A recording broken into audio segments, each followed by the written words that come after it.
안녕하세요. 지혜로운 삶의 길을 함께 찾아가는 시간입니다. 텍사스에 사시는 73살의 한 어머니가 계셨습니다.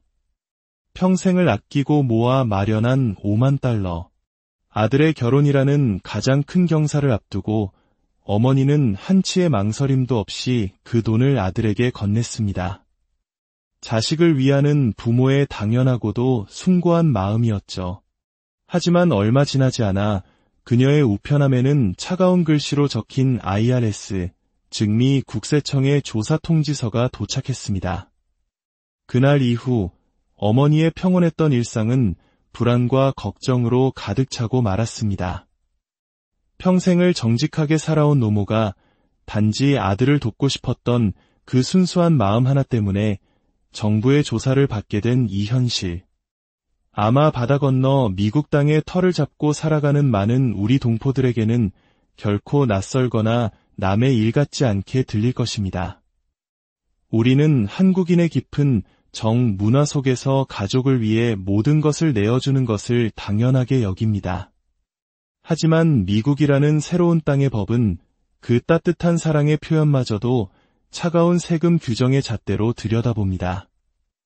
이런 이야기를 들으면 가슴 한편이 아려오면서 동시에 혹시 내 이야기가 될 수도 있지 않을까 하는 두려움이 스며드는 것을 막을 길이 없습니다. 여기 몇 가지 안타까운 사례들이 더 있습니다. 뉴저지에 사시는 75살 김 할아버지의 이야기입니다. 눈에 넣어도 아프지 않을 손녀가 명문대학에 합격하자 할아버지는 등록금에 보태라며 $30,000를 곧장 손녀의 계좌로 송금했습니다. 하지만 몇 달 뒤 할아버지 역시 IRS로부터 한 통의 편지를 받게 됩니다. 일정 금액 이상의 돈을 자녀나 손주에게 신고 없이 증여할 경우 반드시 정부에 보고해야 한다는 규정을 미처 몰랐던 것이 화근이었습니다. 편지의 내용은 단순한 안내가 아니었습니다. 제대로 보고하지 않으면 무거운 벌금과 추가 세금이 부과될 수 있다는 엄중한 경고였죠. 손녀의 미래를 응원하는 순수한 마음이 하루아침에 세금 폭탄이라는 악몽으로 돌아온 순간이었습니다. 두 번째는 캘리포니아에 사는 68살 이씨 부부의 이야기입니다. 아들이 결혼을 준비하며 집값에 보태달라 조심스레 부탁해오자 부부는 은퇴 자금으로 모아두었던 저축에서 $70,000를 기쁜 마음으로 내어주었습니다. 하지만 문제는 그 큰 돈을 여러 번에 나누지 않고 한 번에 지급했다는 점이었습니다. 이 금액은 연간 증여세 면제 한도를 훌쩍 뛰어넘는 액수였고 당연히 거쳐야 할 보고 절차를 누락하면서 IRS의 집중 검토 대상이 되고 말았습니다. 나중에야 세무 전문가의 도움을 받아 모든 것을 바로잡았지만 그 과정에서 겪어야 했던 불필요한 조사와 심리적 압박감은 가족 모두에게 깊은 상처로 남았습니다. 마지막으로 시애틀에 사는 70살박 할머니의 사례입니다. 딸이 새로운 사업을 시작한다는 말에 든든한 버팀목이 되어주고 싶은 마음에 $100,000라는 거금을 지원했습니다. 하지만 기쁨도 잠시 IRS에서 날아온 편지는 단순한 증여세 문제를 넘어 자금 세탁 의혹까지 제기하고 있었습니다. 금액이 워낙 컸기 때문입니다. 결국 딸의 사업 계좌는 일시적으로 동결되었고 가족은 몇 달 동안 고통스러운 조사에 시달려야 했습니다. 모든 것이 합법적인 증여였음이 밝혀졌지만 가족 간의 따뜻한 선의가 세법에 대한 무지로 인해 얼마나 큰 고통으로 이어질 수 있는지를 뼈아프게 깨닫는 경험이었습니다. 우리는 이야기들 속에서 아주 중요한 교훈을 발견해야 합니다. 가족에게 재산을 나누는 것은 지극한 사랑의 표현이지만 미국 사회에서는 그 과정에 증여세라는 엄격한 제도가 존재한다는 사실입니다. 증여세란 살아있는 사람이 다른 사람에게 대가 없이 재산을 이전할 때 부과되는 세금을 말합니다. 다행히도 이 제도에는 숨쉴 구멍이 있습니다. 매년 일정 금액까지는 세금 없이 자유롭게 줄 수 있는데 이를 연간 증여세 면제 한도라고 부릅니다. 2025년을 기준으로 한 사람이 다른 한 사람에게 연간 1만 9천 달러까지는 아무런 신고 없이 줄 수 있습니다. 즉, 아버지가 아들에게 1만 9천 달러, 어머니가 아들에게 또 1만 9천 달러, 이렇게 부부가 함께라면 한 자녀에게 총 3만 8천 달러까지는 세금 걱정 없이 전달할 수 있는 것입니다. 진짜 문제는 이 한도를 넘어서는 순간부터 시작됩니다. 만약 부모 중 한 사람이 자녀에게 5만 달러를 주었다면 1만 9천 달러는 면제되지만 나머지 3만 1천 달러는 반드시 IRS에 보고해야 할 대상이 됩니다. 이때 증여세 신고서를 작성하여 제출해야 합니다. 물론 보고한다고 해서 당장 세금을 내는 것은 아닙니다. 미국에는 평생 증여 및 상속세 면제 한도라는 거대한 방패가 있기 때문입니다.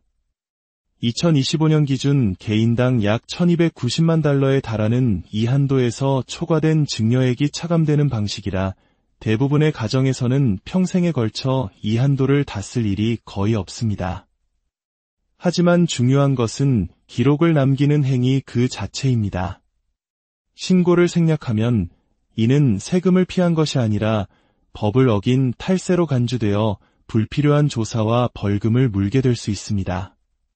또한 은행 시스템을 이해하는 것도 중요합니다. 미국의 은행은 1만 달러 이상의 현금 거래나 송금이 발생하면 자금 세탁 방지법에 따라 이를 자동으로 정부에 보고합니다. 부모가 자녀의 계좌로 큰 금액을 한 번에 이체하면 IRS는 그 자금의 출처와 성격에 주목할 수밖에 없는 구조인 셈입니다. 합법적인 증여라 할지라도 절차를 무시하면 조사의 대상이 되는 이유가 바로 여기에 있습니다. 그렇다면 이처럼 안타까운 상황을 피하고 현명하게 가족을 도울 방법은 무엇일까요? 몇 가지 지혜로운 전략을 기억해 두시면 좋습니다. 첫째, 분산의 지혜를 활용하는 것입니다. 자녀에게 5만 달러를 주고 싶다면 올해 부부가 각각 1만 9천 달러씩 총 3만 8천 달러를 주고 모자란 금액은 다음 해에 주는 방식으로 계획을 세우는 것입니다. 이렇게 여러 해에 걸쳐 나누어 지급하면 복잡한 신고 부담 자체를 피할 수 있습니다. 둘째, 정직한 신고가 최고의 방어 전략입니다. 면제 한도를 초과하는 금액이 발생했다면 주저하지 말고 증여세 신고서를 제출해야 합니다. 당장 세금을 내지 않더라도 나는 법을 잘 지키고 있습니다라고 정부에 알리는 이 절차는 훗날 발생할지도 모를 더 큰 상속 문제까지 예방해주는 안전장치가 되어줍니다. 셋째, 현금을 직접 주는 것보다 더 현명한 방법들을 활용하는 것입니다.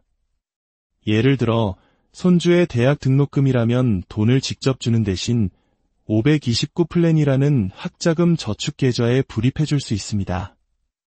이 방법은 몇 년치의 면제 한도를 한 번에 미리 당겨 쓸 수 있는 특별 규정이 있어 큰 금액을 합법적으로 지원하기에 매우 유리합니다. 또한 결혼식 비용이나 병원비처럼 부모가 서비스 제공업체에 직접 비용을 지불하는 경우에는 증여세 대상에서 제외되기도 합니다. 넷째, 상속 계획과 연계하여 큰 그림을 그리는 것입니다. 살아생전에 꾸준히 연간 면제 한도 내에서 자산을 증여하는 것은 단순히 자녀를 돕는 것을 넘어 미래에 발생할 상속 재산을 줄여 상속세 부담을 낮추는 매우 효과적인 장기 절세 전략이 될 수 있습니다. 마지막으로 가장 중요한 전략은 전문가의 도움을 받는 것입니다. 상황이 복잡하거나 금액이 클 경우 반드시 세무 전문가와 상담해야 합니다. 전문가와의 상담에 드는 작은 비용은 수만 달러에 달할 수 있는 미래의 위험을 막아주는 가장 확실한 보험이 될 것입니다. 많은 분들이 나는 은퇴해서 소득이 없으니 괜찮다. 혹은 가족끼리 오가는 돈인데 설마 문제 되겠어라고 생각하는 경향이 있습니다. 하지만 기억해야 합니다. 사랑은 국경도 경계도 없지만 돈에는 엄연히 제도의 울타리가 존재합니다. 부모의 마음은 한없이 넓고 깊지만 법은 그 마음을 헤아리지 않고 차가운 규정으로만 모든 것을 판단합니다. 오늘 우리가 나눈 이 이야기들이 텍사스의 어머니가 겪었던 그 막막한 불안감을 우리 동포사회가 피해갈 수 있는 지혜의 등불이 되기를 소망합니다. 만약 여러분이 자녀의 결혼을 앞두고 있거나 손주의 미래를 위해 무언가 해주고 싶다면 오늘부터라도 증여 규정을 꼭 확인하시길 바랍니다. 이 정보가 여러분과 가족의 평안에 도움이 되셨다면 좋아요와 공유를 통해 이 지혜를 주변의 다른 분들에게도 널리 알려주시는 것은 어떨까요? 여러분의 작은 나눔 한 번이 법을 몰라 고통받는 또 다른 우리 이웃을 지켜주는 따뜻한 울타리가 될 수 있습니다. 작은 준비가 평생의 안정을 지켜줍니다.